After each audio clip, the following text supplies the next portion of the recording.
Good morning, everyone. Thank you so much for coming, and thanks. I can see that there's many people on our Zoom call-in. So thank you all for joining, including, I think, many relatives of our students here. So just wanted to take a moment to welcome you all. This has been just a great summer. We've loved having the students here. They have just jumped in and taken full advantage of everything that we've offered to them. You're going to be incredibly impressed by their presentations this morning. They've all worked incredibly hard. And I just wanted to take a moment to do a few thank yous. So first, I wanted to thank the team at YPL who has worked so hard all summer to make this happen. The team of people includes Deb, Catherine, Megan, and then I have to say a special shout out to Shiyu, who has done all of the coordinating of everything logistical around all of this work, and then to Carrie, who has just joined our team, and we sort of threw her in and said, here, take this program and run with it. So that's been fantastic. I also want to shout out our external mentors who have worked individually with students all summer, Erica Benson, Jasmine Symington, and Lewis Miles, who have really spent really a lot of time with these students, and I think you will see that reflected in their presentations as well. So thank you to all of them for spending that time. I want to thank the folks who have helped support this program. So thank you to the Survey Research Center, to the Institute for Social Research, to Rackham Graduate Programs, and to the Ford School for helping to support and bring these students to spend this time with us this summer. I want to say just a word about one more thank you. I want to thank everybody who spent time meeting with students this summer. I think some of them are online. Lots of people gave selflessly of their time to talk to these students about their careers as they relate to public policy and to applied academic research. And so I really appreciate everyone who gave of their time to do that. Students are going to be presenting. We gave them all the same data set to work with, and you will see many of the same variables that appear in all of their presentations. But what I have found so impressive about what they've done is that each of them have taken that data set and really come up with a unique perspective and offer some unique insights on the things that they've been exploring. So I hope you will enjoy that. And then finally, just a word about the presentation itself. So we're going to let the students present uninterrupted. We will give them just a couple minutes at the very end of their presentation to ask any clarifying questions. If you didn't understand a variable or you wanted to ask a question about what something meant, go ahead and ask it at the end of their presentation. But then save your big picture questions for the very end. We'll have 15 to 20 minutes at the end where we'll let the students respond to your big picture questions about what they learned from their experience and their data. And anyone else on the YPL team, have I forgotten anything?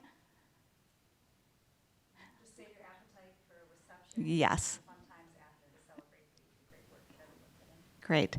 All right, I'm going to turn it over to Dean Watkins Hayes just to say a few words before we get started, and then we will let the students get started. Thank you all for coming.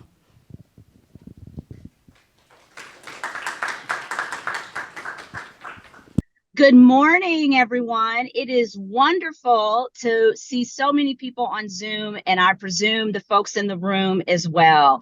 Sorry that I can't be there on person, and sorry that my camera is muted. My apologies for that. I am driving to go see my son at camp, but I am really excited to be with you today. And I just want to say thank you so much to Robin and the YPL team. As I tell this story many times, this program was really the brainchild of Robin and Brian and myself, where we sat together and thought about what opportunities do we have to create a fantastic summer program to expose students to policy relevant social science research. So now in our second year, and now starting at Spelman and now expanded to Morehouse College, we are on a roll here as we expose students to these opportunities, and we gain so much in return. These students, and you will see this in the presentation, have been engaged, have been thoughtful, have been huge contributors to the University of Michigan community. So really, it is our honor to have hosted them, and it was our gift to have been able to host them and be in their presence. So with that, I just want to thank everyone who's involved in the program, the Ford School team, the YPL team. And without further ado, let's hear from the students. Thanks so much, Robin. Good morning, everyone. My name is Angel Lidner. I am a rising senior at Spelman College, majoring in psychology with a mental health concentration, and I'm from Miami, Florida. When it comes to my research interests, I'm very passionate about mental health disparities in the Black community, as well as intersectionality between Black women, specifically with race and gender. And so I wanted to apply that same focus here when it came to my project. And that leads me to the title of my project, which is Dating Violence and Mental Health Intervention Among Black School-Aged Girls. Dating violence, also known as intimate partner violence, can be defined as physical, verbal, and psychological forms of abuse in a romantic relationship. And studies show that about 41% of women and 26% of men will report being in intimate partner violence relationships. And we can assume that this number is even higher for women and men who don't report being in intimate partner violence relationships. And so when it comes to this can be associated with substance use, mental health concerns such as anxiety, depression, and suicide ideation. And so specifically when it comes to Black women, research shows that they are the most vulnerable to intimate partner violence relationships. And so I wanted to dig deeper into this. And so when looking at prior research and existing research in the literature, as Black women are more vulnerable to experiencing intimate partner violence, they're also more vulnerable to STIs and HIV. And so with this, contributing risk factors that we know of are alcohol and substance use, and that could be for white women, Latina women, and Black women. And so specifically when we look at Black women, there's an interesting risk factor that I found, which is endorsing the strong Black woman role. And that role is basically where Black women feel the need to be independent, not needing to rely on others and not asking for help. And I found this really interesting because it kind of shows that there's a hindrance when needing to be independent, specifically for Black women. And then when it comes to dating violence trends in comparison to Black women and Latina women and white women, specifically when it comes to youth, there's a peak when it comes to the white youth experiencing intimate partner violence when it comes to their 9th and 10th grade year at school. However, when it comes to Black women, there's a gradual increase throughout their adolescence. So we kind of can see this through their 8th and 12th grade years. And so digging into this literature, I derived 4 research questions. The first research question is wanting to understand the prevalence of dating violence among Black girls in the Detroit public school systems. My second question is, how does the experience of dating violence affect school engagement and mental health concerns? So basically, when looking at Black women and how they experience intimate partner violence, what are their levels of anxiety, depression, suicide ideation? And how does this affect them being engaged in school in terms of sports and academically? And then 3, what are risk factors associated with dating violence among Black girls? And how does this affect them mentally and physically? And then what are positive coping mechanisms associated with mental health among Black girls who have experienced dating violence? So when it comes to how they are harmed mentally and physically, what are coping mechanisms that they use to borrow in terms of increasing and gaining more positive experiences? And so this is a secondary data analysis in which the initial data had about 10,000 students from the Detroit public school systems, aging from 12 to 18 years old, in grades 8 through 12. And majority of these students we saw were economically disadvantaged. They were majorly a part of the Black and African American community, and most of them were heterosexual/straight. And so for my measurements, I used quite a few. To measure mental health, I used the PHQ-9 scale, which ranged from 1 to 27, 0 being the minimal depression and 27 being severe depression. And I also used the GAD-7, another scale to identify anxiety. This scale ranged from 1 to 21. And then I also used suicide ideation to measure the suicide thoughts from these Black women. And then I also wanted to measure school engagement, and this consisted of how likely the students were to study, how likely they were to pursue their studies over their social lives, how well they were committed to academic excellence and their academic pursuits. And then I wanted to also look at coping mechanisms. These range from being in sports, being in dancing, how active they were, meditation, so how mindful and how relaxed you took the time to be, as well as coping, positive coping, so how well you were able to trap negative thoughts and associate them with something more positive. And then other variables I used were the experiencing dating violence variable, here specifically looking at physical and verbal forms of abuse in a relationship, and then also Black girls. I made a new variable labeled Black girl, and it looked at specifically Black African American women. And so for my first research question, again, what is the prevalence of dating violence among Black girls in the Detroit public school system? With this question, I really wanted to be able to see if it aligned with existing research where Black girls were the most vulnerable group. And my research proved to be consistent, as Black girls have an increased prevalence of dating violence in the Detroit public school systems. Here we're looking at the first bar chart, and the first bar chart represents any race and any gender within the study that had an experience with dating violence. And then the second chart is specifically for Black girls, and we see that increase when it came to that specific social group.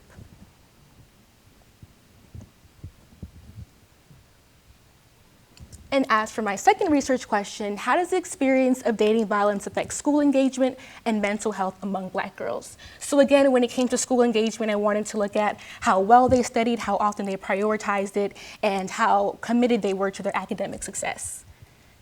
And so with the school engagement, we saw a slight decrease. With the first bar chart, this is the average amount of school engagement the average student will experience, and when they don't have any dating violence experience.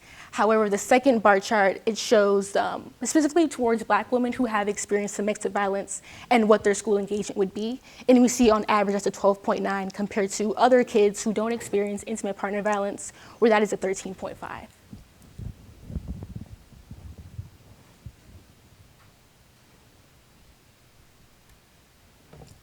And so here I wanted to get into the different charts of mental health concerns. And so here I'm starting off with depression. Dating violence victimization increased Black girls' levels of depression. So on average, the average student who does not experience domestic violence, dating violence, their level of depression on average is an 8.5 out of the 27 depression scale. However, Black women who do experience intimate partner violence, their average score of depression is a 13.1. So we can see that slight increase due to intimate partner violence.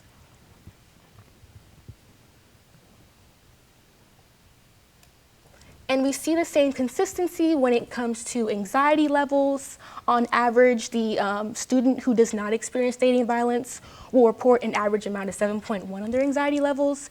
However, when it comes to Black girls who have experienced dating violence, their average anxiety level is a 11.2.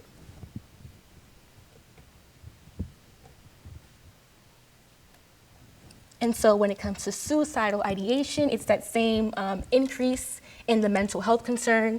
On average, students will report a 0.3 suicidal ideation.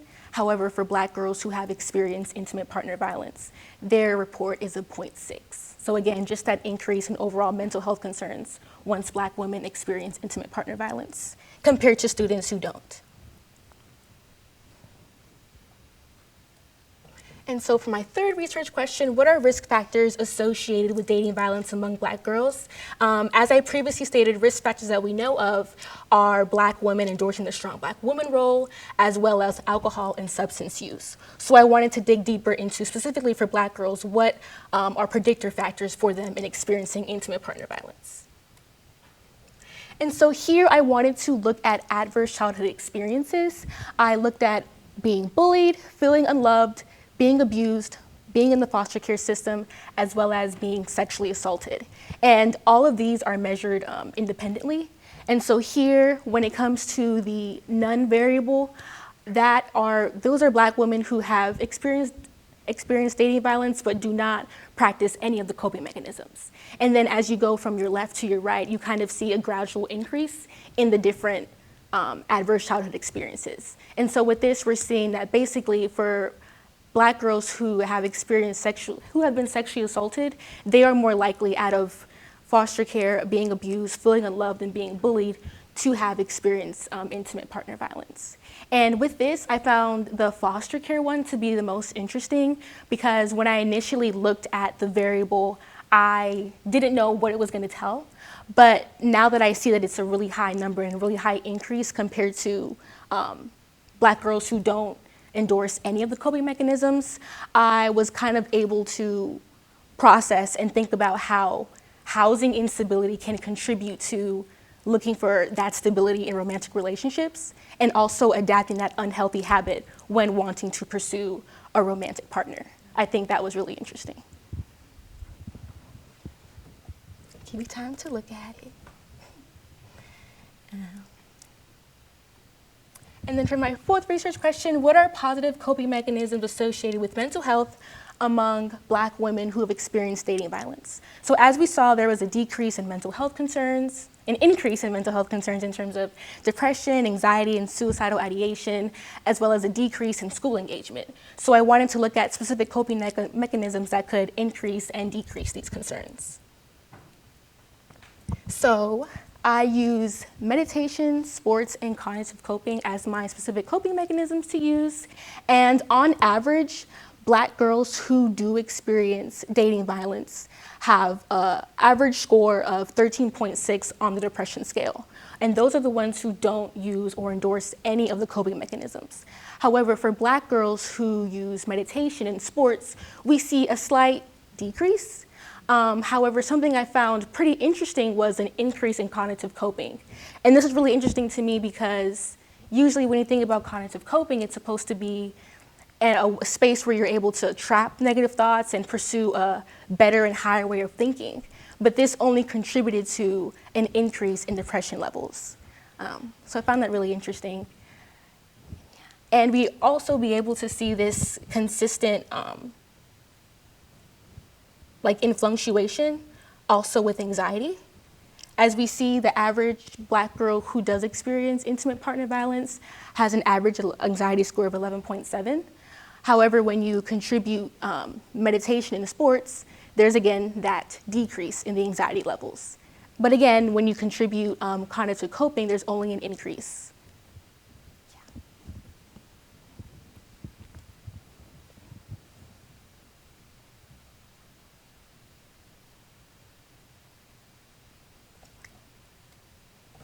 And then for suicidal ideation, this is where it gets a little jumpy. On average, the Black girl who does experience intimate partner violence, the average reported outcome for suicidal ideation is a 0.57. But then when you account for that Black girl using sports, it increases, which is interesting. And then but it decreases when in terms of using meditation, and then only goes up again for cognitive coping. So throughout all the coping mechanisms, you can see that meditation proved to be consistent in being like a positive reinforcer for the coping mechanisms. However, there was much more variation when it came to suicidal ideation.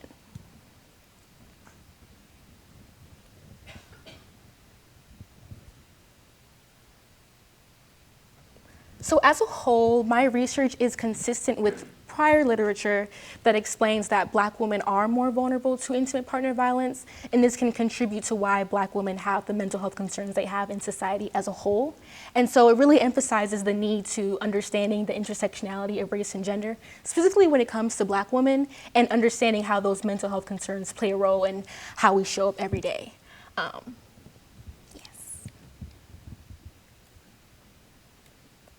So there were a few limitations with my research. As I stated before, it's a secondary data analysis, so the initial data set didn't exactly look at Black women and dating violence, specifically when it came to mental health. And there is a dearth of research that explores this specific topic for Black women specifically. So I do think it should be a priority for researchers to continue to look at this, especially with the fluctuation of coping mechanisms and not understanding how that helps or how that hurts Black women in the future.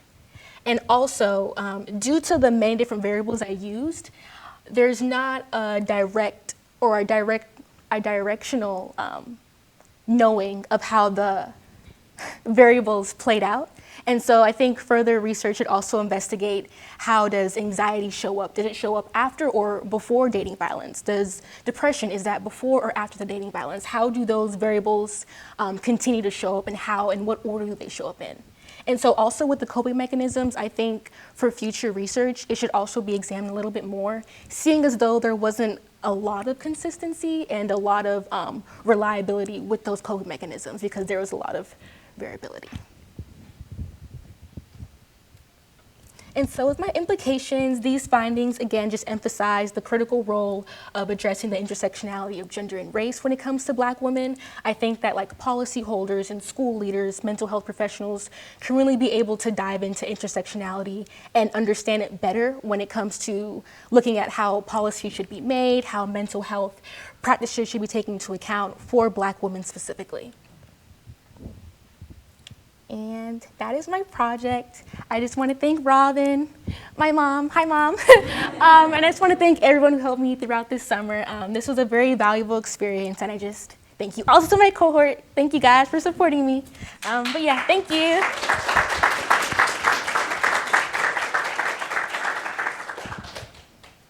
So if anybody has clarifying questions about anything Angel presented, now's the time to ask those, and hold your big picture questions for the end.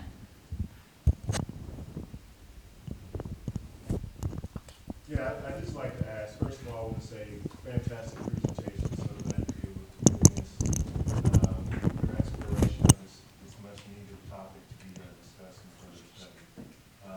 I'd like to learn a little bit more about your perspective. Why do you think cognitive coping had a significant, or maybe not significant, but an increase with depression, anxiety, and suicide?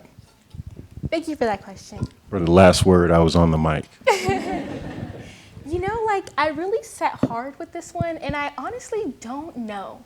I know that when it comes to my personal account with cognitive coping, I'm used to just kind of dwelling on things sometimes. And so I think maybe that contributes to the higher depression levels and anxiety and suicide ideation, like maybe dwelling on it and not positively thinking about it, but only because when you dwell on it, you only think of it as a negative thing, and you're not trying to get over it, but continue to sit in it. So I think maybe that contributes to just a harsher role when it comes to the mental health concerns. Yes, thank you. Yes.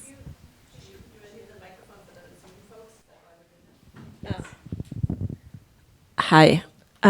I'm sorry I missed the instructions at the very beginning about clarifying questions and overarching questions, so I hope this is appropriate. But I'm curious if you did any statistical analyses about whether the differences you saw were like statistically significant, any kind of, yeah.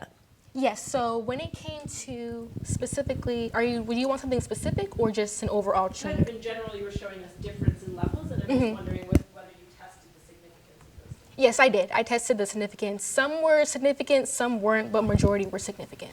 Great. And I can like talk to you further about that one-on-one. All right, I have a quick question.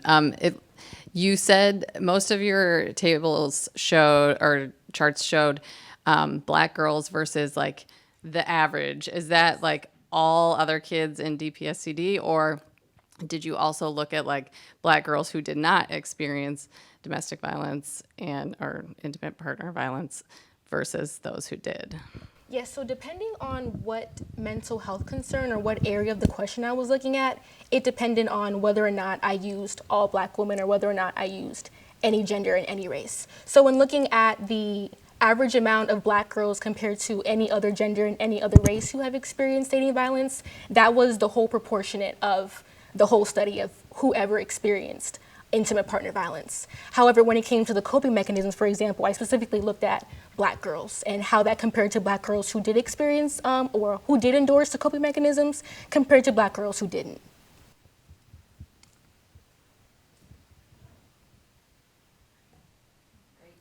Okay, thank you.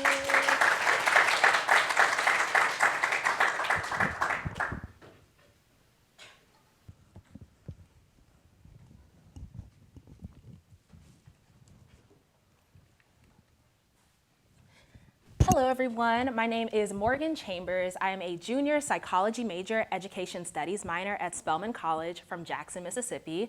Thank you so much for the opportunity to participate in this program this summer. Had a great time, learned a lot.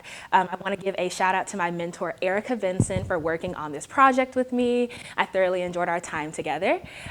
Some of my research interests lie in child development, child cognition, and understanding school level factors that affect the lives of children for the better and for the worse. So that helped lead me to my summer project of Engaging Minds, Understanding Depression's Role in Student Life and Mental Health Resource Awareness. Okay, so just for some content, we're going to go through background, methods, analysis, conclusion, and then discuss some implications and future research ideas at the end of this presentation. So let's get into some background. So starting off, I conducted a literature search kind of just to help inform my topic some. These were 3 key points that really stood out in the literature to me. So that 1, social and emotional learning programs really do have the potential to have long-lasting impacts on the lives of children.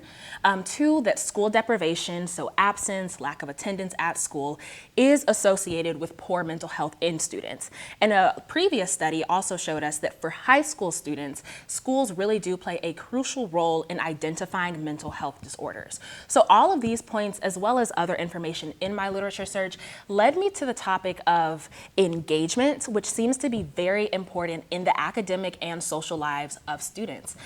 This topic led me to 2 broader questions of 1, how do you get students struggling with depression to engage both academically and socially in school, as well as what school factors can change the engagement levels of students with depression. So then I was able to narrow down these 2 questions to my current research question of, does the relationship between depression and level of school engagement vary depending on how much a student knows about available mental health resources in their schools?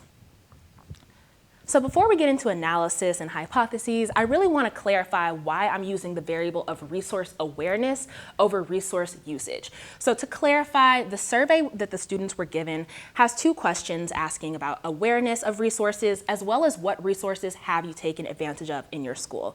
However, I noticed that the answer choices for these questions varied drastically. Just for example, the usage question asked students about a teacher, psychologist, social worker, nurse, counselor, principal, support group, a coach. These are faculty members who are already in place at school who students might have the opportunity to talk to.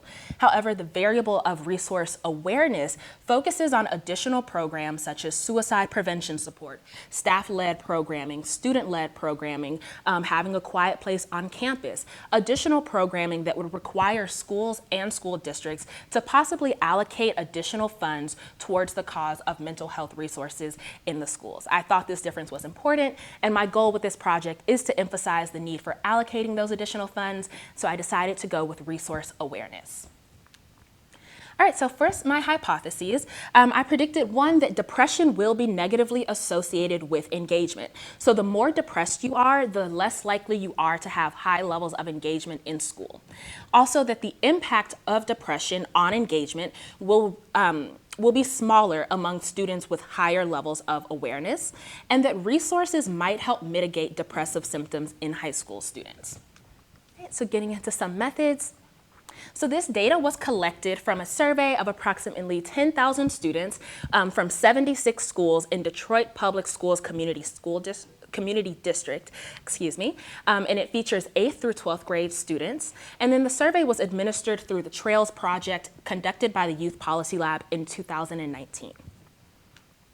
So now we're going to get into some variables that I use for my project. I use the variable of depression, also referred to as PHQ-9, which is a 27-question prompt for students to rank their levels of depression. Based off of the students' responses to the 27 questions, they were then divided into 4 subgroups, 0 meaning no to minimal depression, 1 being mild depression, 2 being moderate depression, and 3 severe depression. For the purposes of my project, I combined subgroups 1, 2, and 3 and created a variable called reported depression. So in this study, we're really focusing on students that have some level of reported depression. All right, I wanted to provide a bar chart here. So this graph is the rates of self-reported self-reported, depression among students in Detroit, we can see that most students in this sample report having at least some degree of depression. Now, at first glance, you may take a look at the no or minimal depression category and see that it's higher than the others, but once you stack mild, moderate, and severe depression together, you see that it is significantly higher than students who are reporting no to minimal depression in this study. Ready? The second variable that I use for this project is the variable of resource awareness. So as I mentioned, students were provided with 8 questions of potential school-based mental health resources. They were asked to highlight which ones you had access to in your schools. Based off of those responses, students were divided into 3 subgroups of low awareness, meaning that you are aware of 2 or less variables or factors in your school. Medium awareness, you are aware of 2 to 5 resources in your school. And high awareness, you are aware of 5 or more resources in your school. Again, the students were given 8 options. And here is a graph of resource awareness for students. We can see clearly in this sample that most students report low awareness of school mental health resources. We see that 75% of students in this study are aware of 2 or less resources in their school, while only 5% are aware of 5 or more resources. Again, the students had 8 choices, and 2 of those choices were things you would assume are in place in school anyway: a school counselor and a helpful teacher. So the fact that an overwhelming majority of students in this sample are aware of 2 or less is really interesting. All right, and then the last variable we used for this study is the variable of school engagement. So students were given 5 scenarios ranked on a Likert scale: strongly disagree to strongly agree. We were able to confirm the reliability of these scenarios, which means that if you are likely to rank strongly agree on one prompt, you're more likely to rank strongly agree on all of the prompts, vice versa with strongly disagree. And then we also then turned this into an index of average values based on the students' responses.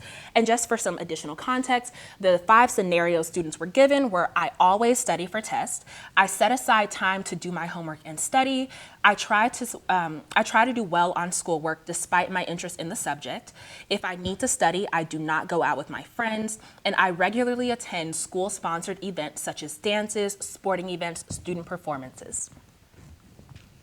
And then here's another bar chart of school engagement among students in the sample. As we can see, there is a pretty even distribution across the 3 levels of engagement in this sample. Low engagement does seem to be leading by a few points, but for the most part, it is a pretty even distribution. All right, let's get into some analysis. So before we look at the final regressions, I wanted to just provide some additional context for the schools and demographics that we're working with. So here is a chart of the economic disadvantage rate of the schools in this sample. So as I mentioned earlier, 76 schools participated in this sample. And something that came as a huge shock to me is that every single one of these schools reported at least an economically disadvantaged rate of at least 60%. So to kind of help better visualize this, I broke this into 2 categories of high versus very high. The schools placed in the high category are those reporting an economically disadvantaged rate of 60% to 80%, whereas the very high category features schools ranking an economically disadvantaged rate of greater than 80%. We can see that an overwhelming majority of these schools do have an economically disadvantaged rate of greater than 80%. So I think this just helps provide some additional context to the students who are at these schools, as well as the resources that these schools may have. Okay, so now we're looking at our first regression. So this is the regression for students with low resource awareness. We do see that there is a negative relationship between depression and school engagement, so that as your depression increases, your school engagement does decrease. We see here that there is a significant p-value. However, we notice that this coefficient is negative and is a fairly small coefficient for students with low resource awareness. Now, our second regression is for students with medium resource awareness. Again, we are seeing that this trend of, that this negative trend between depression and school engagement does seem to persist, regardless of an increased level of resource awareness. Again, we do see a significant p-value as well as a negative coefficient that still is under the value of 1, so still a fairly small coefficient here. And then for our last regression is features students with high resource awareness. Again, we see that this negative trend does still persist regardless of how aware you are of resources available to you in your schools. Again, we have a significant p-value. However, the coefficient is still negative and is still fairly small, even for students at the highest level of resource awareness. All right, let's get into conclusion. So what these results mean is that being depressed is negatively associated with school engagement. While this association is significant, we do notice that none of the coefficients are particularly large. So there is significance, however, it doesn't seem to have an overwhelming impact between depression and school engagement. We also do notice that the coefficient for depression grows with increased awareness of school resources. So what this means is that the group of students who are most aware of resources are also the group of students in the sample that are the most depressed, those students ranking in the category 3 of severe depression. And there are a few reasons of why this could be. One thing that I assume or predict could be the cause of this trend is that typically principals, counselors, teachers are going to be more aware of the students in their classes who are really struggling with depression. And so it is likely that these school members, faculty members have reached out about additional resources to these students in particular, whereas students with low or moderate depression are not getting the same level of resource awareness brought to them. And we also see, again, that this association remains regardless of how much you know about the school resources available to you. Discussion. Okay, so now I want to really take a moment for us to think about why these results exist. There is a very low prevalence of school-based mental health resources in the sample overall. And so if there are not enough resources for students to take advantage of, awareness of a few resources does very little to actually fix the problem. And so thinking about consequences in real time, in the state of Michigan, there is one school counselor for every 598 students. Michigan ranks second for this record. Arizona is the only other state to beat this record. So I kind of want that to sit for a second and for us to all think about that. You're at the height of your high school experience, stressed with sports, classes, home life. Based off of the economically disadvantaged rate, we can assume that maybe you come from an economically disadvantaged home, struggling with mental health, and you can't get access to a school counselor, which is supposed to be one of the basic things provided to you at your school. So I want us to look at some resource trends as well to understand this further. So here we're looking at the average perceived number of available school-based mental health resources. So now we're looking at things on the school level average. We can see that the majority of schools in this sample provide at least 1 to 1.9 school-based mental health resources for their students. Again, I want to emphasize that 2 of the factors in the question were a school counselor and a teacher to talk to. And most of these schools are only providing one of those resources for their students. Some additional trends. So here we have all of the prompts, or all of the resources, that students had the option of selecting to say they were, yes, I'm aware of this resource, or no, I am not aware of this resource. We see that for helpful teacher, less than 50% of students in the sample say that they have a helpful teacher to talk to. 44% say that they have a counselor to talk to. Even less, at 28%, say that they have a quiet place to go to. And then we see a huge drop when it comes to student-led programming, staff-led programming, and suicide prevention support in these schools. So we really see that that none of these resources have at least 50% awareness in the sample. And again, when we're looking at a helpful teacher and a school counselor, that's kind of shocking and disappointing that students don't have access to these resources. And then earlier I was mentioning the difference between resource awareness and resource use. But I do think it is important to look at what resources students are using in the schools. So this chart is an example of that. So no, the yellow indicates no, I have not taken advantage of this resource, and the blue indicates yes, I have taken advantage of this resource. We can see that for every single one of these resources that might be available to students, there is an overwhelming majority of students that say no, I have not taken advantage of this resource. So there does not seem to be a relationship between being aware of certain resources and using these resources. And so, yeah, of course, this is, again, something that's very disappointing, as a lot of these factors are teachers and faculty members in place at school to begin with. All right, so let's talk about some limitations. So the variables of awareness are based on student perspective, and we do acknowledge that this may not be an accurate representation of resources available at each school. Unfortunately, we do not have an objective list that says this school provides X amount of mental health resources for their students, so we are choosing to trust the student opinion and the calculations that the students provided in the survey.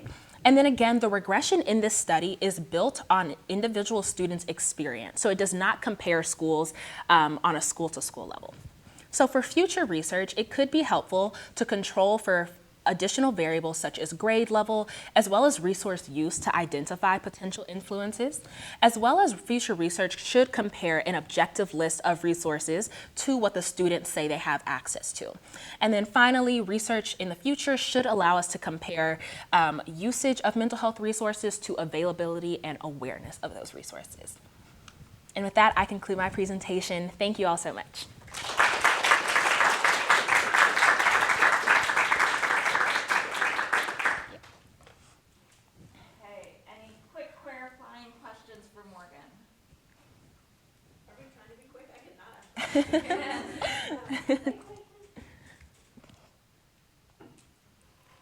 I'm curious because this survey is like part of the Trails program, and the Trails program is like a big mental health resource. Is this a baseline survey? The data that you're looking at is before Trails starts, and then it's going to be kind of repeated after the Trails program? Yes, it is. Yeah, because that's important, right? Like the whole Trails program is a big resource. Hopefully people know about it, but then it'd be interesting to look at do a similar analysis with the post-program survey, and compare it to the pre-program survey. Yes.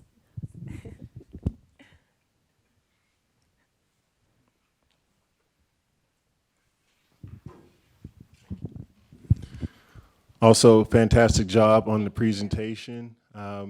As a former mathematics teacher with over 20 years of experience, I really appreciate your attention and focus on student perspective. I've read a lot of surveys, research that is focused on everything around the student rather than what the student is saying itself. So for you to really hone in on that, I appreciate that.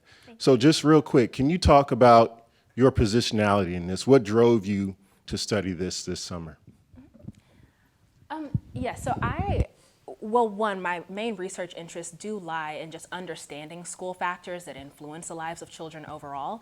And so once I got the survey and started looking at what questions students were being asked and noticed really the stark difference in between the two questions of are you aware of these resources and have you taken advantage of these resources, that really sparked an interest in me.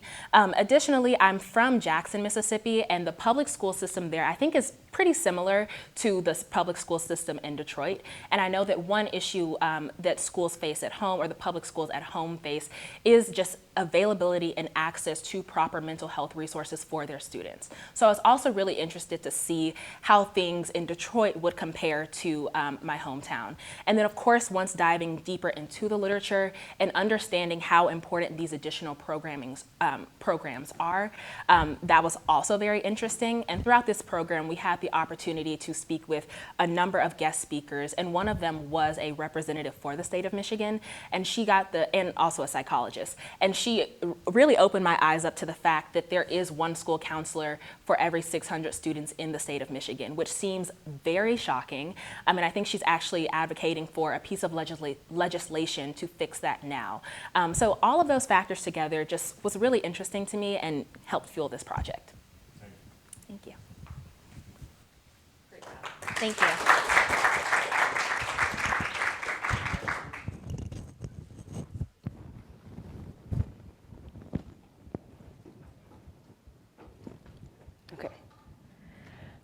Hello, everyone. My name is Corinne Salter. I am a rising senior economics major at Spelman College from Chicago, Illinois.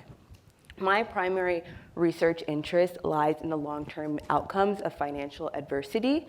As a public school student, we've always been really interested in this idea of no child left behind, but it's really hard to follow through on this when schools and professionals are not all the way equipped to deal with the needs of students experiencing real severe material hardship. That led me to my topic today, which is homelessness and how homelessness impacts the mental health of students, specifically how in-school resources can impact that relationship. So just to clear up what we're going to be talking about today, I've got background information to talk about how I came to this topic, the data that we're working on, my research question, and then the methodology I used to come to my findings, and then, of course, the discussion of those findings. So it wouldn't be shocking to tell anyone that housing insecurity, like all forms of material hardship, have a negative impact on mental health. In students, there is a clear correlation between struggles with housing and challenges with academics and mental health. Not only at that specific time, but throughout the entire child's future. I think it's clear to say that struggles with mental health show up in academic performance, in extracurricular performance, which impacts higher education and employment, which impacts income, and this whole cycle continues of material hardship and struggles with mental health. The ultimate outcome is hard to measure, but we can all think about how this influences a student's life. So when we speak about students experiencing homelessness, it's important to note that we're also speaking about students who are experiencing other marginalized identities. Homelessness looks like many things. For example, queer youth are often dealing with unaccompanied homelessness, which looks like running away or being kicked out of the home. It's important to note that oftentimes students of color, queer youth, and women are dealing with a lack of parent care, which is really important because when we talk about schooling, this is the only other space where kids are spending a lot of their time. And if they're not feeling that care at home, we have to make sure that they're feeling it in other spaces. You'll see those numbers on your right are the breakdown of the ethnicities at Detroit Public Schools Community District. You'll notice that 82% of the population is African American. So just keep that in mind when you're making any claims about Detroit Public Schools. You're essentially making those claims about young Black students. So just some more information about our data. We're working from the Trails survey collected by YPL in 2019. There's over 10,000 responses, students from grades 8 to 12 or ages 12 to 18. So looking specifically at this data, I just wanted to break down the housed population, the homeless population, and then you'll see, we'll talk about the missing later. There's a staggering 12% of students who are reporting homelessness in this survey. This number is actually really crazy when you think about the fact that the National Center on Family Homelessness puts our average at about 1 in 30 children, which is just over 3%.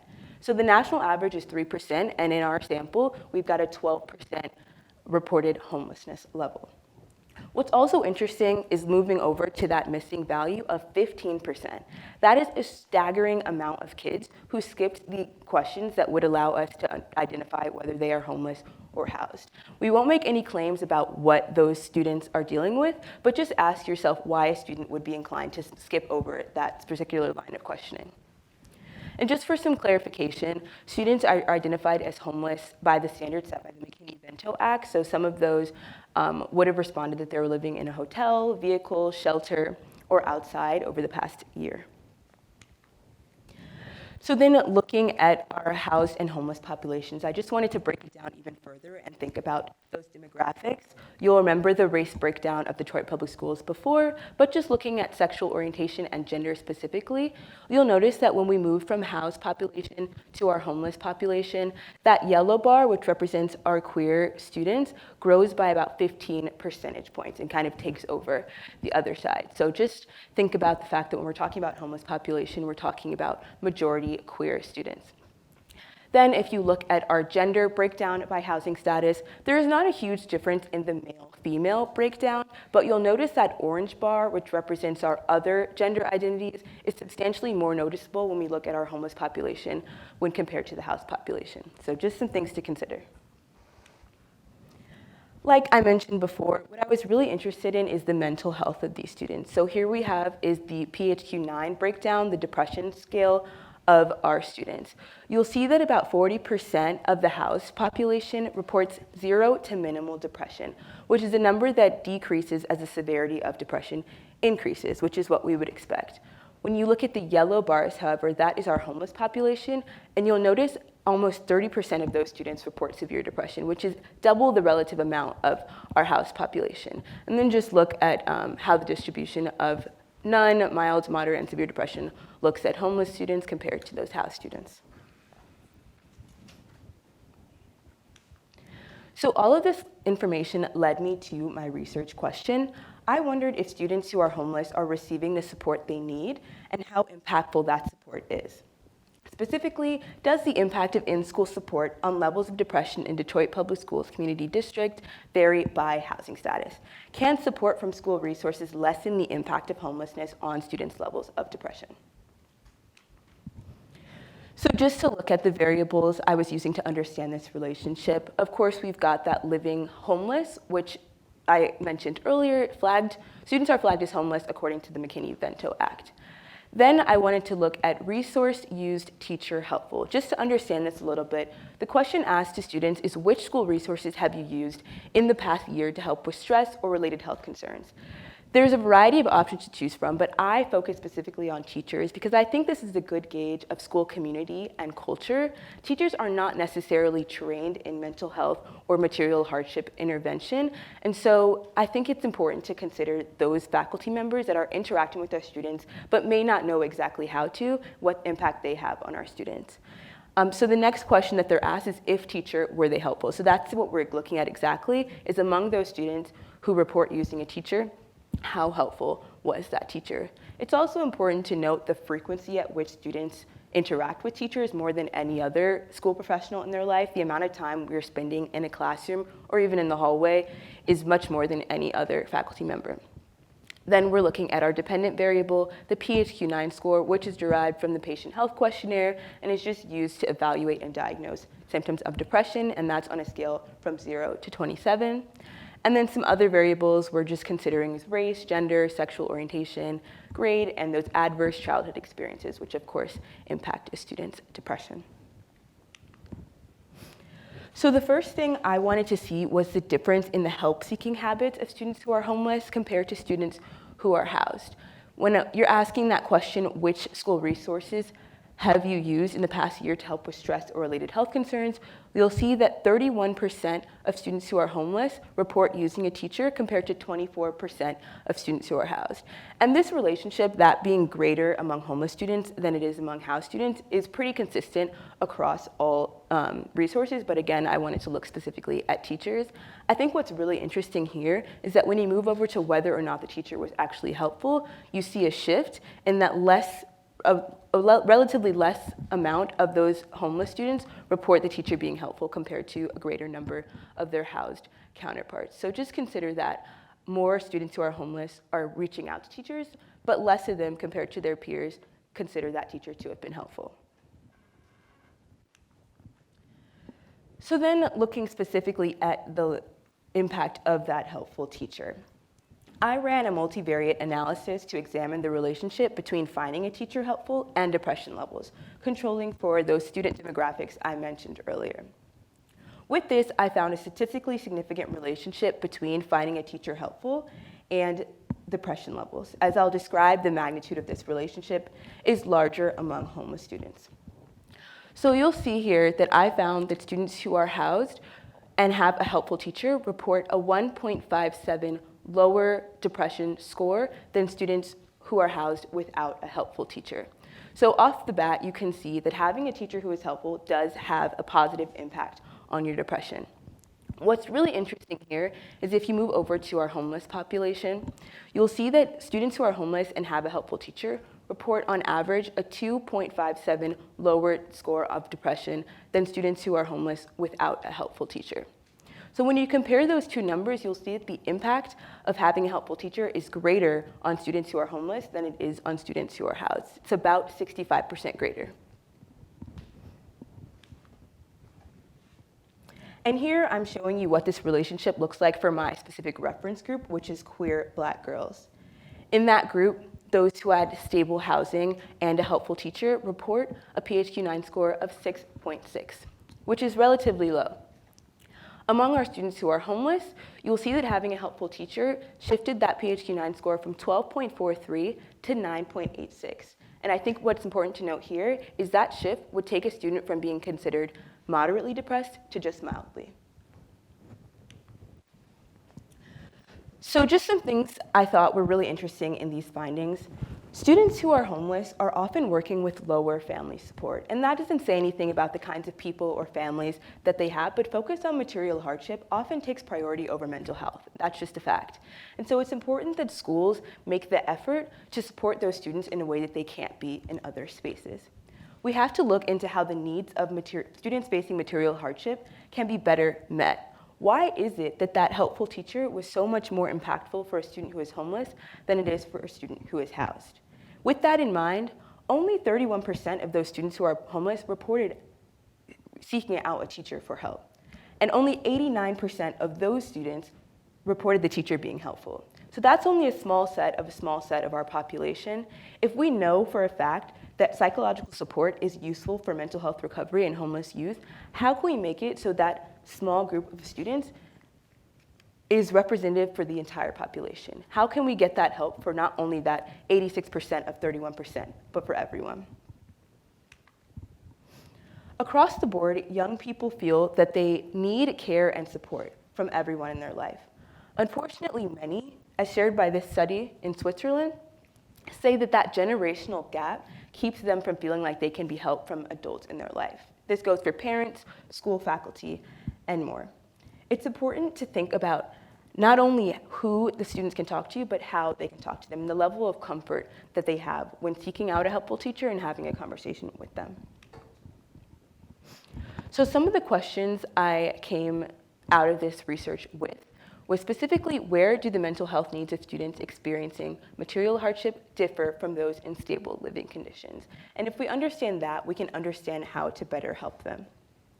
We should not only equip mental health professionals with the tools to help these students, but everyone.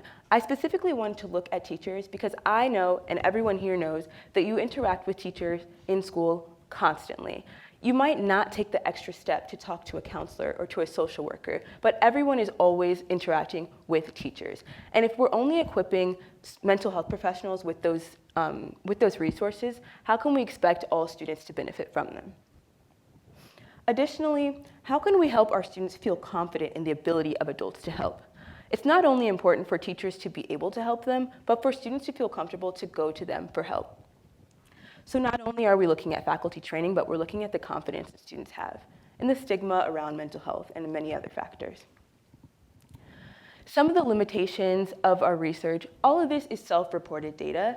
That survey comes directly from the students. So the representation of housing status, I think this was really important. What a student may consider stable living, we might not consider stable, and vice versa. What a student might consider unstable might on paper be a stable living condition. Not only this, but the understanding of mental health. Students are reporting their own symptoms of depression and anxiety, and they might have cultural differences or stigmas that don't allow them to report it to the best of their ability. Again, that sample size, we're looking at a small set of a population. I would be really interested to see what these results look like on a larger scale. And then just some areas for further research. I would be interested in that influence of perception on self-identified symptoms of mental illness. So when we're talking about how these scores are self-reported, what other factors might influence what students are reporting? Then I would be interested to look into more of this parent care variable and how what it looks like at home influences what students are seeking from their school community. And then again, I've keep beating into this point that teachers are really important, but I do think it's important to talk about other mental health professionals, so I'd be interested to see what these results look like for a helpful social worker or a helpful counselor. So this is the conclusion of my presentation. I just want to say thank you to everyone for listening, and thank you to my mentor, Jasmine Symington, for helping me put this all together.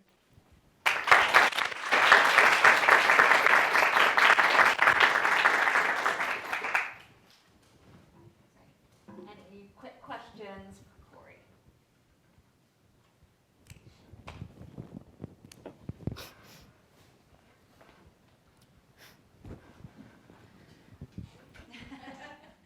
Thank you. Corey, this was an excellent presentation. Thank you so much for covering what is really a crucial and vital topic. As you can see, I feel like the initial statistic you pointed out, like 12% of the samples experiencing some level of homelessness or housing instability, is just really just a dire, like, crucial policy implications happening in the city of Detroit. So I just want to commend you for, like, the work you've done this summer.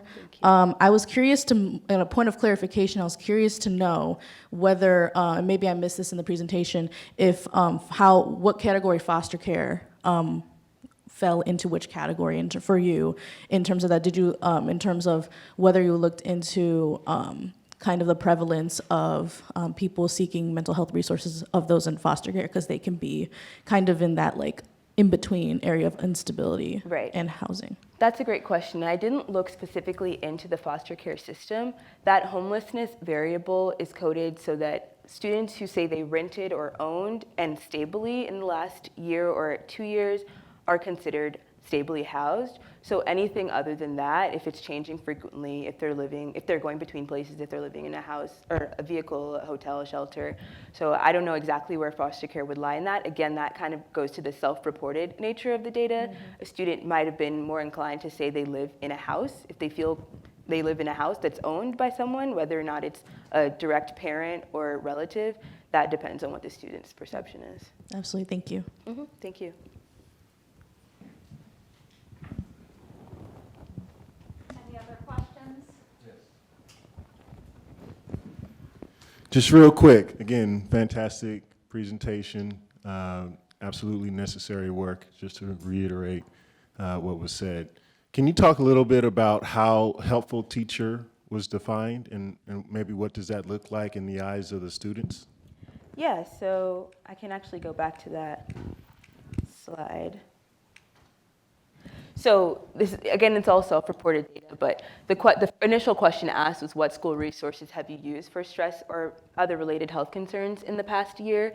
And then the next question, if you answered teacher to that, was the teacher helpful? So essentially, it's just a yes or no. Like, if the student said their teacher was helpful, we're considering the teacher to have been helpful.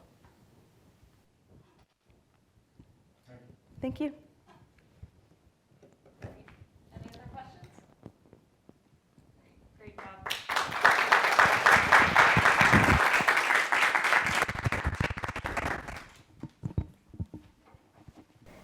Hi everyone. I'm a little nervous, so please excuse me, but okay. So I am Kaylee Farquharson. I am a Spelman College student majoring in psychology, and my research interests revolve around the emotional, mental, and social health of adolescents. And today I will be showing you my research on adolescent stigma, parental support, and the use of school counselor for students with anxiety.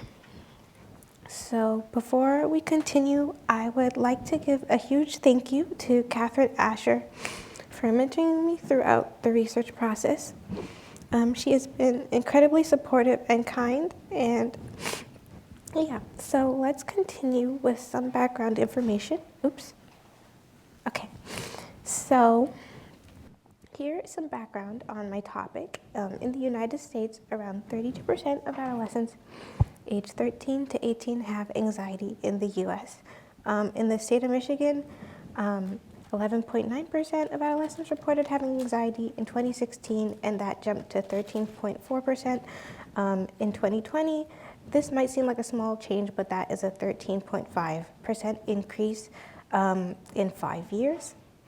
Additionally, whether it be developing school connections or engaging in projects, adolescent students with anxiety report having a greater difficulty participating in academics, which leads to poor academic outcomes.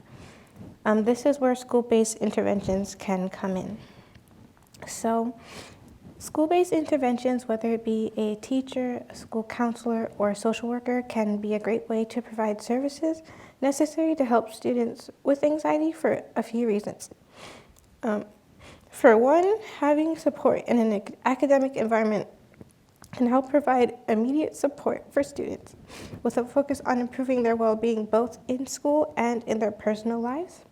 Also, school resources, as opposed to private practice, are often more accessible to the average student, both financially and timely.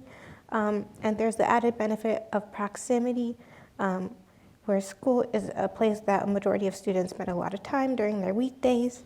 And thirdly, school-based mental health resources can act as an early intervention for anxiety as students become more independent. So the goal of my study is to first identify possible barriers that prevent high school students from using school-based mental health resources within the Detroit Public School Community District. Secondly, to inform efforts to improve student access to these resources. And thirdly, based on my results, I hope to inquire about what can be done in future research on my topic. All of this is in hopes of improving how we address student mental, social, and emotional health for adolescents, both in research and in application. So now let's discuss some of the literature. What impacts the likelihood of students with anxiety in using a school-based resource? So some literature suggests that students with anxiety are more likely to use a school counselor when they feel less stigma about their own mental health, along with less stigma from others. Another factor in the literature is that having a greater amount of anxiety literacy contributes to a greater likelihood to use a school counselor or school resources in general. Anxiety literacy refers to the ability to both recognize anxiety symptoms and also identify those symptoms as being related to one's own anxiety. So students who are able to better recognize what they are experiencing as anxiety are more likely to be using school-based resources. And thirdly, a positive attitude or belief about seeking help when experiencing anxiety symptoms also has been related to a greater likelihood of using school-based mental health resources. I also came across some literature that observed how students might be involved in the likelihood of using school-based mental health resources. So the data in one study revealed that schools with a higher percentage of students reporting using school-based resources also reported greater collaboration with the students' parents when it came to their accommodations. Another study found that many of the students tended to reach out to their parents about their anxiety first before reaching out to any other resources. And this same study also found that parents were often the ones who initiated their students' contact with these school resources. This suggesting that parents can play a supporting role in getting their children to use these resources in the first place. A third study I looked at found that some significant factors that, a significant number of articles also suggested that students are more likely to use school-based resources when their parents have a greater perception or understanding of their child's mental health difficulties. Parents who themselves had problems with their mental health and those who are single parents were also most likely to have a child using school-based mental health resources. So this literature I came across suggests that there's some sort of association between students, parents, and their use of school-based mental health resources for students with anxiety disorders. And I wondered how students feel about their own mental health and having some kind of support from their parents, how that could somehow predict whether or not they were likely to use these school-based resources. This led me to develop the following research question. What is the relationship between stigma towards mental health with family and the use of school counselors for adolescent students with anxiety, controlling for how many student parents are in the household? So here is a model representing my hypothesized relationship between stigma talking to family about mental health, how many parents are in the household, and the use of a school counselor. I predicted that less stigma would relate to a greater likelihood of using a school counselor. And based on the literature, I also predicted that a greater amount of parental support will increase the likelihood of using a school counselor. I also hypothesized that when less stigma and greater parental support interact, they would have an even greater impact on the likelihood of using a school counselor than either of these variables individually. So, the participants in my study consisted of high school students in Detroit public schools who have anxiety. Students with anxiety were classified. Students who were classified with anxiety scored more than 5 points on the GAD-7, which is a general anxiety disorder assessment. And these scores are available in the data set that I used for the study. This resulted in a total of 5,251 students in my sample. Okay, so here are the variables I looked at. Stigma was recorded as a student's comfortability talking to their family about mental health. This variable was originally measured on a 5-point scale from not at all comfortable at 0 to extremely comfortable at 4. And I coded this variable dichotomously, where low numbers on the scale, that is 0 through 1, classified as more stigma, and higher numbers, that is 2 through 4, classified as less stigma. I also looked at parental support, which was operationalized by how many parents a student lives with. So students in the data were asked to check a box on whether they lived with their mom and also whether they lived with their dad. So students who indicated living with both, students who indicated living with only their mom or their dad, and students who said they didn't live with any were the 3 levels I used for this variable. And lastly, I looked at whether students indicated using a school counselor in the last year. So for this variable, students gave responses of either yes or no. And I chose to focus on school counselors because they were one of the most commonly cited school-based resources behind teachers used throughout the literature, and also most commonly cited school-based resource in the literature I examined. And additionally, the occupation of a school counselor particularly involves working directly with students to improve behavioral symptoms around mental health within a school setting. So now moving on to my procedure. The data used in the study was from the Trails and Detroit Public School Community District 2019 student survey data set created by the Youth Policy Lab. For my statistical test, I ran a couple of multiple regressions in a STATA program, controlling for a parental support variable. One was an overall regression, and the other included an interaction term between stigma, talking about mental health with family, and the number of parents in the household. The alpha level of significance for the study I used was 0.05, and all the missing data from the sample was removed. So now I'm going to just briefly discuss some of the descriptive results. So this first figure is pretty straightforward. It shows the percentage of students who had less stigma and more stigma. So you can see that 40% of students in the data set indicated having less stigma talking to family about mental health, while the other 60% said they felt more stigma. This next figure shows the percentage of students who live with no parents, one parent, or both parents in the sample. So as you can see, 35% indicated living with both parents, 55% with only one parent, and lastly, 10% said they wouldn't live with any parent. They didn't live with any parents.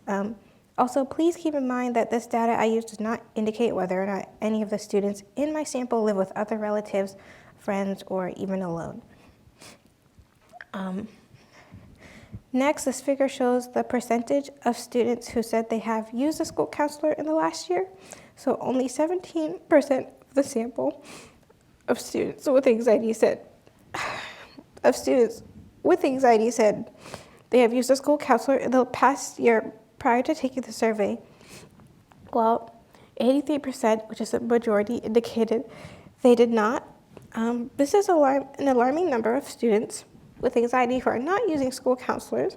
However, it is possible that the students in the sample did use another school resource in this data set, such as a teacher, psychologist, social worker, or other school faculty member. Okay, so now let's look at some of the inferential data. As I mentioned, I ran a multiple regression in Stata with the entire sample. One that was a mean interaction and the other with the interaction term, or mean effect and the other with the interaction term. So the main regression model suggests that controlling for parental support student stigma influenced whether students with anxiety are more or less likely to use school counselors in Detroit public schools. So out of all the students who had more stigma talking to family about mental health, 16% said they had used a school counselor in the last year prior to taking the survey. And out of those who reported less stigma talking to family, 21% used a school counselor in the last year. This was a 5 percent point difference between the two groups, where less stigma was significantly found to be related to having a 5 percent point more likely to use a school counselor. So this next figure shows the percentage of students who use a school counselor based on the amount of parents they indicated living with. 16% of students with anxiety who lived with no parents indicated using a school counselor in the last year.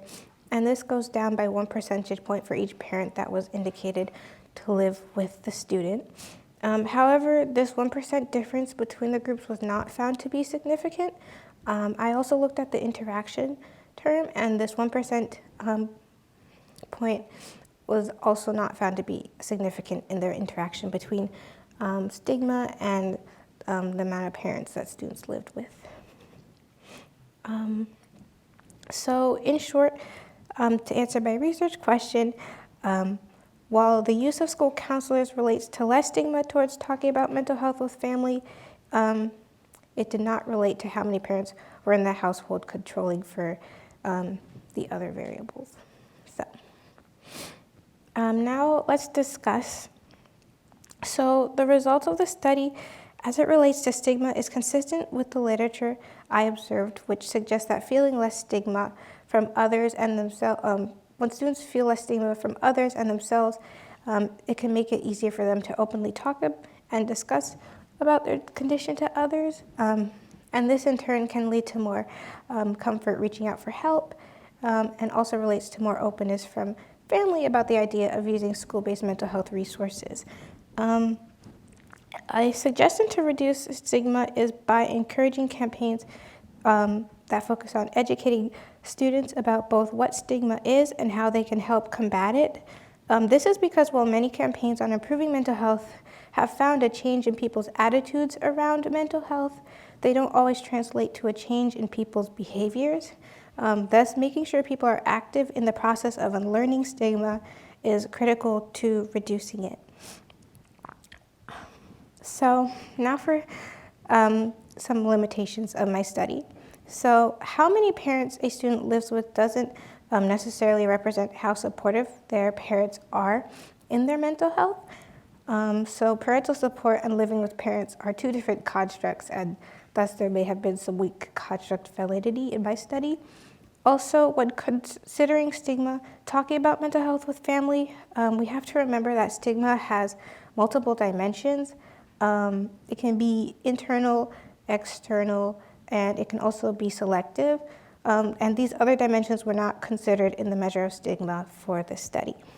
Also, the use of school counselors in the last year does give some information on the power of the outcome for my regression, but it may be wiser in future research to consider the frequency that students are likely to use school counselors for a more precise expression of that based on stigma and parental support. I also mentioned earlier that it is possible students in the sample use other school-based mental health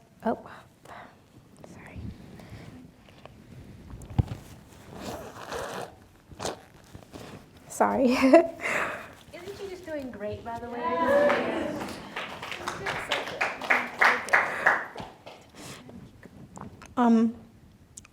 So I mentioned earlier that it is possible students in the sample use other school-based mental health resources than school counselors. In the data set, students could also indicate if they use other school faculty like social workers, coaches, principals, teachers, and psychologists. So yeah, that's something to keep in mind. This data was also collected before COVID-19 and the lockdown. The lockdown caused a major shift from being in person to being online and may have subsequently impacted both students and their parents' experiences with mental health, along with their motivation to use school-based resources based on a shift in needed accommodations and accessibility to these resources. And lastly, the data used in my analysis was secondary, which may have affected how variables were operationally defined, and this further could have influenced the statistical power of my analysis. So future research can continue to explore if there are other factors preventing students with anxiety from using school-based resources. For one, students may not depend on parental support for their mental health when using school-based resources. This is where students might turn to other people within schools for support, such as teachers, a coach, or friends. This could have been the case for this sample, but it's unclear and more research would need to be done on that topic. Future research can also consider a parent's stigma towards mental health as a factor that contributes to their child's stigma, or parental stigma could prevent students from feeling allowed to use resources for help. So that's something else to consider. Other factors that may be related but were not included in my study are the school student to counselor ratio, the student's severity of the anxiety they're experiencing, and other demographics, such as age, gender, race, sexuality, and the like. And finally, it would be interesting to observe how the use of school-based resources may look over time based on these other factors I mentioned. So, yeah. Thank you for listening. Does anybody have any questions?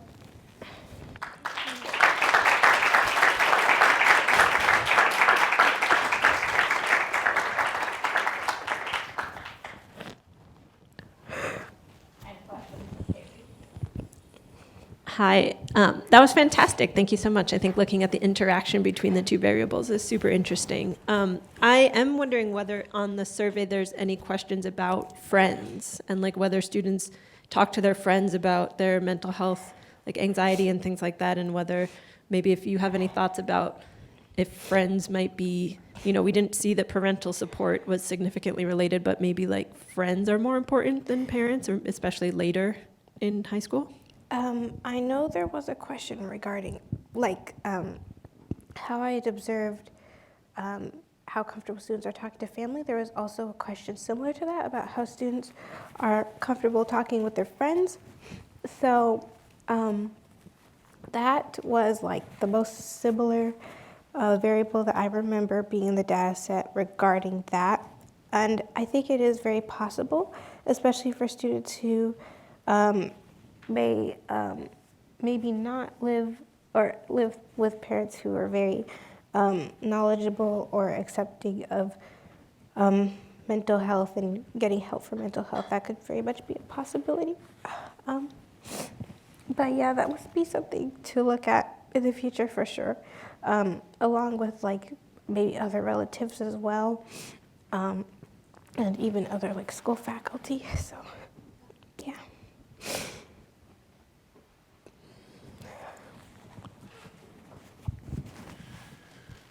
Again, congratulations. I think all of the topics that have been discussed here have been brilliant and necessary. So again, thank you for taking time to dig into this. Just real quick, can you share there was the question about the stigma. Was there anything in the data that talked about successes about overcoming the stigma? Successes overcoming the stigma. I know there was variables that talk about ways people cope, but I don't recall any over like successes. I think a good way that could be measured in the future, if there was like a pre and post test analysis, looking at maybe students who, and like some kind of looking at how helpful these resources actually are. There was a question actually about that now I think about it. But yeah, I didn't look at that in my analysis, but that would definitely be something to do in the future. Yeah. Hey, that was a fantastic job. I love the discussion of the theory of action and the rationale between the variable choices, but most of all, the distinction between percentage point and percent. I have to say, this warmed my heart. So I was just curious when you had started talking about and then doing some initial looking at this parental support. I certainly thought that was going to be a significant effect, and it wasn't. I'm curious what you think about that, and like, did that surprise you, and what do you think might be behind that? Oops, sorry. I have to say that I can't say that I was particularly like too surprised, because I could kind of see it both ways. If you have more parental support, you might be more inclined, like they might be more inclined to help you in the process of using resources, but also you might just only depend on your parents for your support rather than having to go to external resources. So I can kind of see both ways. So that could have been an explanation for why. But there was no significance at all. So I don't know if that really indicated any direction in that, but yeah. Great job.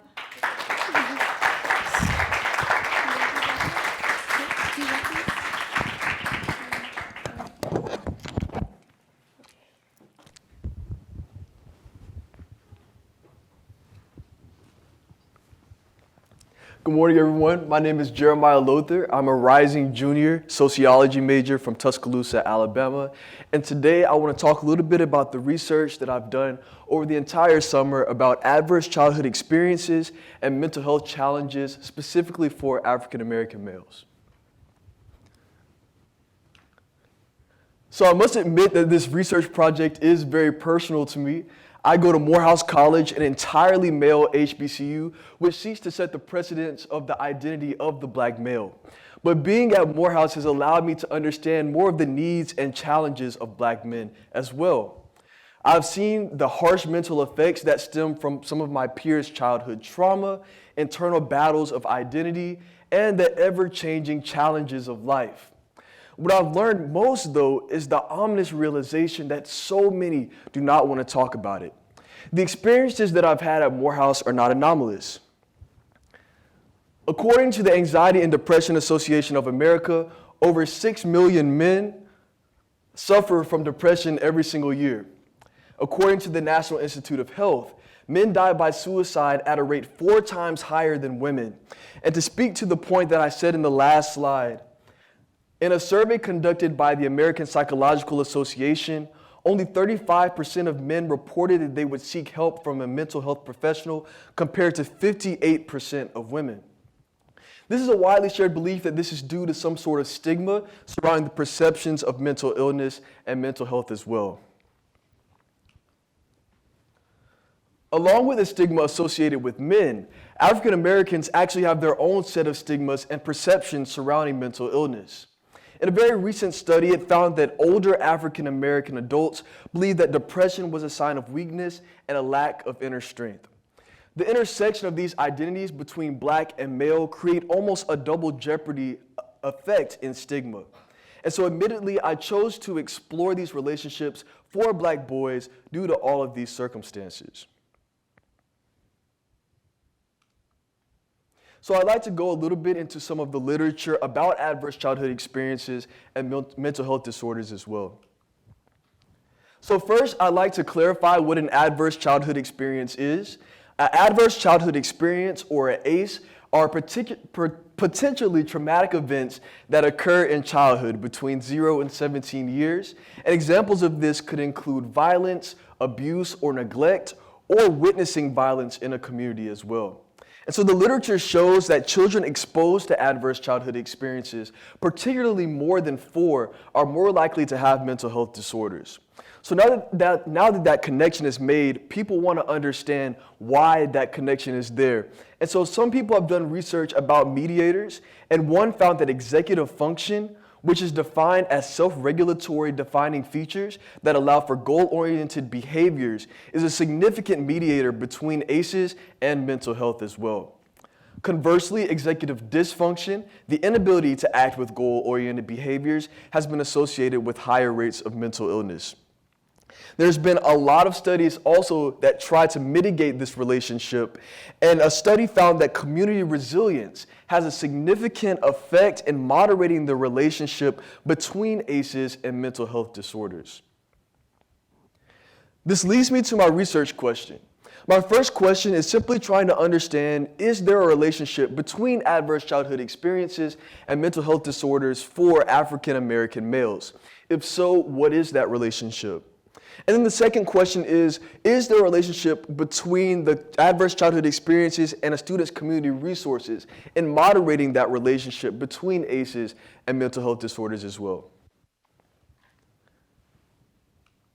So now I'd like to go quickly into my methods. This data is from the Trails Project under the Youth Policy Lab, which was a survey of about 10,000 students in the Detroit public schools. The sample that I'll be looking at very specifically are middle school and high school African American boys, which has about 2,500 participants.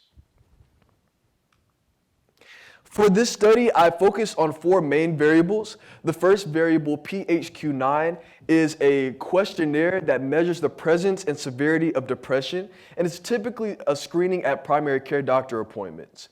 The groups were scored into none, mild, moderate, and severe. The GAD-7 variable is a very similar variable, but instead of depression, it focuses on anxiety. For the third variable, I created this variable, any resource. So in the data set, the students were asked many questions about community resources, whether that was church, support groups, doctors, social workers, and many others. I simply created this variable to understand students who did use any community resources and students that didn't use any community resources at all. And then the last variable is the ACEs variable, which is simply the composite questionnaire that asks, did you experience this specific adverse childhood experience? So now on to some of the results. The first thing I want to show is just simply how many students, specifically how many African American boys, have adverse childhood experiences. So this right here is the distribution for the Detroit public schools. So students had an average score, ACEs score of 1.46, with the majority of students, specifically 56.86% of the students, having at least one adverse childhood experience. The next thing I want to show are the anxiety rates for the population. So the majority of students did not have anxiety, but I do want to point out some of these other categories. 26.67% of students had mild anxiety, 13.13% of students had moderate anxiety, and 5% of students had severe anxiety, with 18.15% of students having moderate to severe anxiety. Students on average had an anxiety level of 5, which signifies mild anxiety. Right here is the distribution of depression scores for the same population. So you can see that over the majority of students do have depression in this population. 28.56% of students had mild depression, 14.16% of students had moderate depression, and 9.92% of the students had severe depression, with 24.8% of the students, nearly 1 in 4, having moderate to severe depression. To contextualize this a little bit more, I wanted to use a very similar sample that was used in the Detroit Public Schools, and that is of Hispanic boys. So right here, this displays the depression rates. As you can see, in general, African American males are more depressed than Hispanic males in this population, with the most drastic effect being under mild depression as well. Here's a very similar distribution comparing the rates of anxiety. Once again, there are more African American students that have anxiety, but I do want to point out the one time where another population does have a higher rate of anxiety levels is for severe anxiety.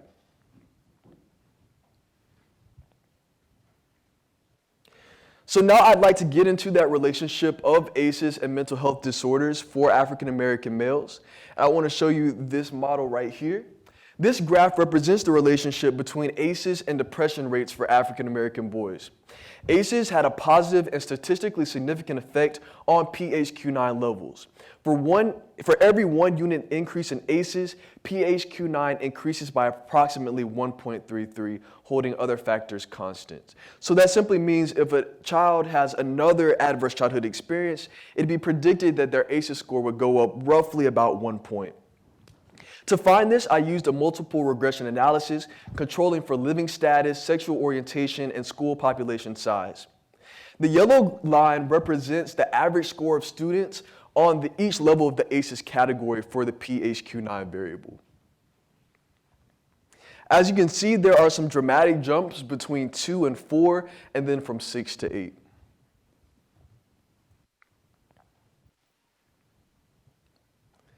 So here you will see a very similar chart, except this is for the anxiety rates. And ACEs did have a positive and statistically significant effect on the GAD-7 variable as well. For every 1 unit increase in ACEs, GAD-7 increased by approximately 0.982, holding other factors constant. So the same kind of analysis was done for both depression and anxiety. As you can see though, there isn't such a dramatic jump in certain categories as you saw in the last one, and it's more of a steady increase. So once again, I really wanted to understand here, what are some ways that we can kind of mitigate that relationship between ACEs and mental health disorders? And so this was kind of my hypothesis model for this, that adverse childhood experiences would have a positive effect on depression and anxiety, but community resources would kind of step in and moderate that relationship to maybe decrease levels of depression and anxiety. So when I ran the interaction analysis for this, I found that the P level was still significant for the relationship between ACEs and depression and anxiety. However, for community resources as a moderating variable, the P level was 0.066, which shows that it did not have a high level of significance. I do want to point out, though, that even though this was not significant, there was a slight negative impact on both PHQ-9 and GAD-7 levels when community resources were added. So this shows that community resource variables, do not impact the relationship as much as it was designed to do. So now I'd like to go on to the discussion. The first major finding is that there is a positive relationship between adverse childhood experiences and rates of both depression and anxiety. Both models showed a roughly 1-to-1 increase in both adverse childhood experiences and the rates of mental health disorders. This is concurrent with the literature that says that an increase of ACEs, particularly more than 4, often leads to greater rates of both depression and anxiety. The second finding was that community resources do not have a significant effect on moderating the relationship between adverse childhood experiences and mental health. This was quite surprising to me. It showed that a lot of these community resources are not exactly fulfilling their purpose. This also is counter to a lot of current research that finds that community support, community resilience, and community resources all lead to a decrease in the relationship between ACEs and mental health. This study shows that community resources in the Detroit public area are not significantly helping to decrease those mental health disorders, but it should. And so after finding this, I really want to understand some possible explanations. So one of these explanations is that maybe community resources do not have the capacity to successfully accomplish these goals. Maybe there isn't enough funding. Maybe there aren't enough people on the ground to actually help that relationship. The second, though, was that community resources are not practicing cultural sensitivity. And cultural sensitivity is a type of psychotherapy that focuses on a therapist's understanding of a client's cultural identity and background. So instead of taking a very blanket approach, it's very targeted for that individual's needs and culture as well. The last, though, is that maybe there are some structural issues that are much bigger than just trying to intervene through community resources. So situations where a student might be homeless or situations where they don't have very many economic opportunities could be something that a support group or a social worker could not really impact as much as maybe they would like to. And so for policy recommendations, researchers must better understand effective and cultural sensitive manners of interventions for Black males. Psychological research shows that Black men specifically prefer modes of mental health support that deal with peer groups and religious engagement as well. Also, policy administrators should also consider other methods of community support. Maybe they need to structure or focus on more structural issues like economic opportunity, housing, and also policy that affects the social determinants of health as well. So as I'm ending this presentation, I want to give a very special thanks to my faculty mentor, Lewis Miles, and everyone who has made these 8 weeks so great. Thank you so much.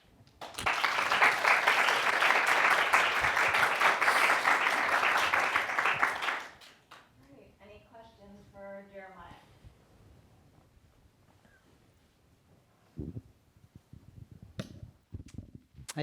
That was a great job. I love the discussion of like the theory and also the comparison between the Hispanic and Black students. I had a question about how the community resource variable is measured and getting at the difference between availability of and use of resources. And I forget which one it was and how that might affect your interpretation of all of this. Yeah, so the variable was community resources used. And so these were students might have had some kind of mental health issues and they went to these resources. So for all of these resources, I think there were about 9, and they stemmed from all over the place, from teachers, but also to social workers, support groups, church, just community things as well. And so I wanted to see very specifically, did any community resources help? But after I actually did go through each specific community resource, and it actually had the same effect. Most of the time, it was not significant in moderating the relationship. I do want to point out, though, after I did all of that, I also wanted to see if each level of ACEs had a different effect as far as community support. It actually found that for 2 very specific circumstances, for students that had adverse childhood experience level of 7 or 10, there were 2 resources that really stuck out. One was urgent care and the other one was church. For both of those, they end up decreasing for the student that had 10 adverse childhood experiences by almost 14 points for depression. So I thought that was very interesting. I would definitely want to look more into that as well.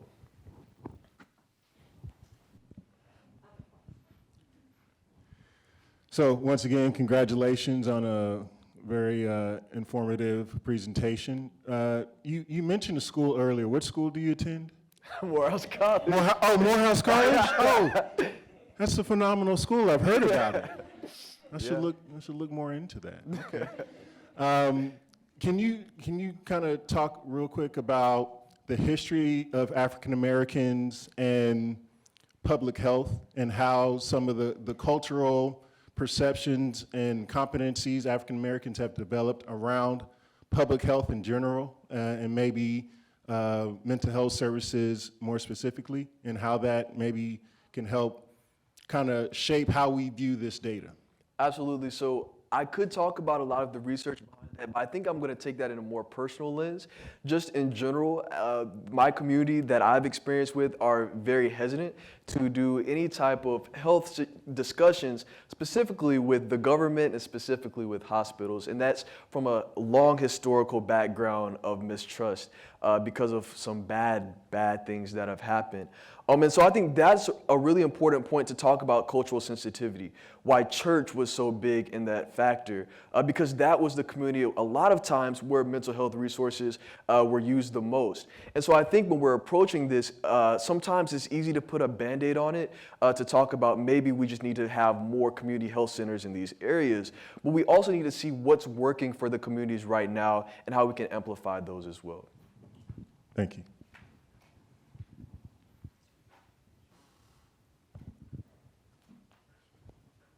Anything else for Jeremiah before I wrap up? Okay, if you want to sit down, Jeremiah.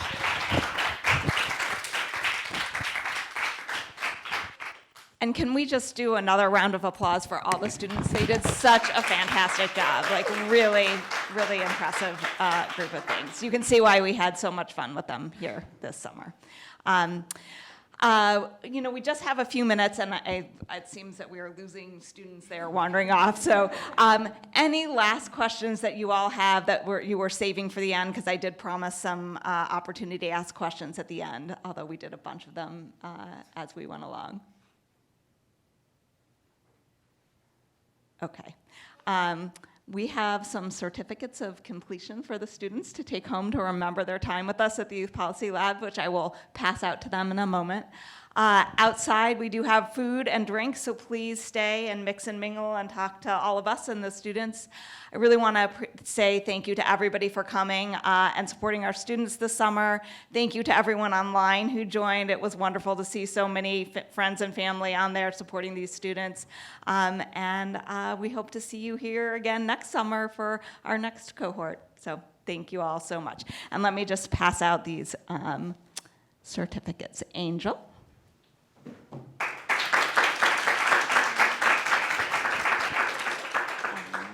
I'll save Kaylee's. Corey.